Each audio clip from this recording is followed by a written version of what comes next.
Saviez-vous que le plus grand rongeur du monde, le capybara, peut vivre paisiblement aux côtés de chiens et même d'enfants? Ce fait surprend souvent les gens. Beaucoup imaginent un rongeur géant comme quelque chose à craindre, quelque chose d'imprévisible ou de difficile à gérer dans un foyer familial. Mais la vérité est bien plus fascinante. Cet animal, originaire des zones humides luxuriantes d'Amérique du Sud, possède une nature incroyablement calme et sociable. Il a une capacité innée à se connecter avec d'autres espèces, formant des liens qui défient nos attentes typiques du règne animal. Ce n'est pas juste une coïncidence, c'est un témoignage du pouvoir de l'énergie calme et du respect mutuel. Cette harmonie sociale n'est pas un accident. Le capybara est un animal de meute à la base, tout comme un chien. Et c'est ainsi qu'il s'intègre naturellement à notre meute humaine. Je veux vous parler d'une journée avec un capybara, que j'appellerai Capi pour notre histoire. Ce n'est pas n'importe quel capybara. Il a été élevé avec un leadership calme et constant dès son plus jeune âge. Il est membre de la meute familiale, montrant l'incroyable potentiel quand leurs besoins sont satisfaits avec respect. Capi est unique parce que sa vraie nature a pu s'épanouir.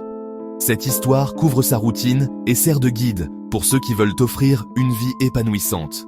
La décision d'introduire un capybara ne doit pas être prise à la légère. Il faut créer un écosystème qui imite leur environnement naturel.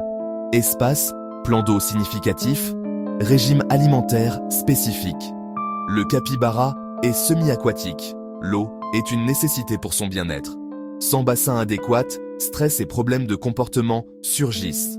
Alors, pendant que nous traversons une journée avec Capi, prêtez attention à la routine, la structure et la cohérence calme. Beaucoup de gens ont des questions sur les capybaras, souvent alimentés par des idées fausses.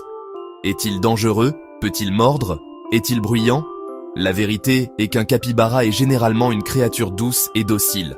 Son principal mécanisme de défense n'est pas l'agression, mais de se figer ou de fuir dans l'eau. Cependant, comme tout animal, il peut mordre s'il se sent menacé ou acculé. Respecter son espace est primordial. Les animaux ne lisent pas nos mots, ils lisent notre énergie. Un capybara est naturellement propre, mais son environnement dépend de nous. Un habitat mal entretenu mène au stress et aux problèmes de santé. Il communique par de doux aboiements, ronronnements, sifflements et clics. En prêtant attention à ces signaux, vous renforcez le lien et votre rôle de chef de meute attentif. La journée commence tôt, en phase avec le rythme naturel du soleil. Dès les premières lueurs, Capi commence à s'agiter. La première partie de sa routine est l'eau, fraîche et propre.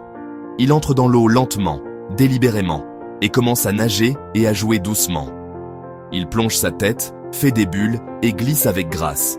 Je le laisse boire à sa faim. L'hydratation est vitale toute la journée. Un capybara est herbivore. Le foin de haute qualité doit être disponible en continu. Le matin, je complète avec des feuilles. Romaine, choux frisés, pissenlit. J'évite les aliments sucrés et absolument aucun aliment transformé. Je dépose, puis je recule. Il mange en paix. Je surveille son appétit. Tout changement peut signaler un problème.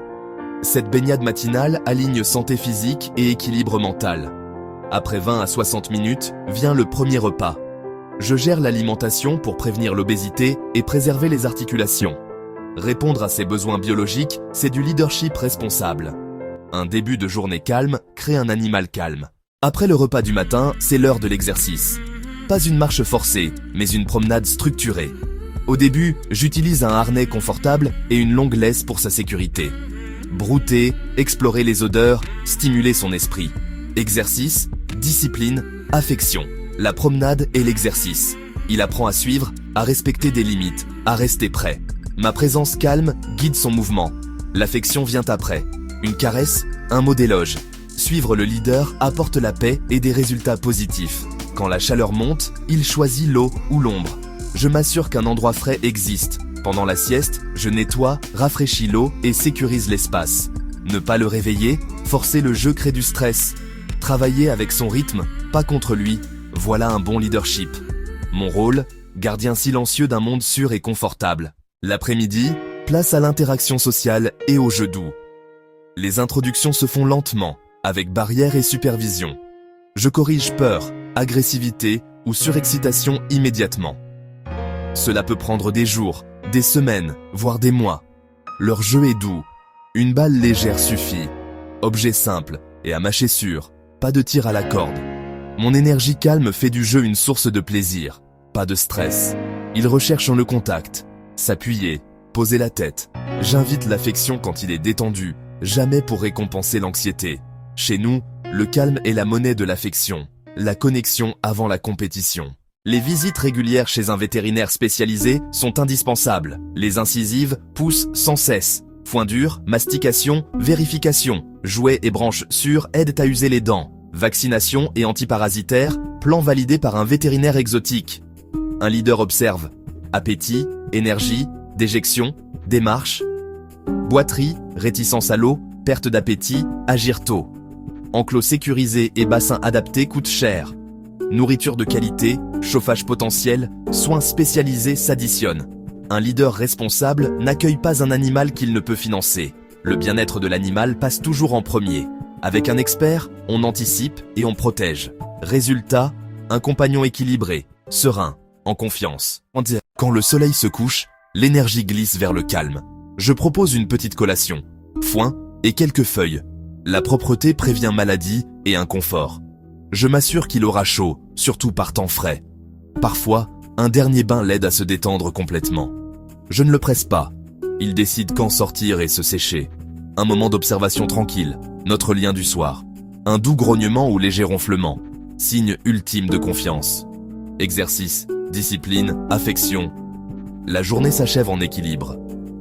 Avoir un capybara, c'est un mode de vie. Eau, fibres, exercice doux, leadership calme.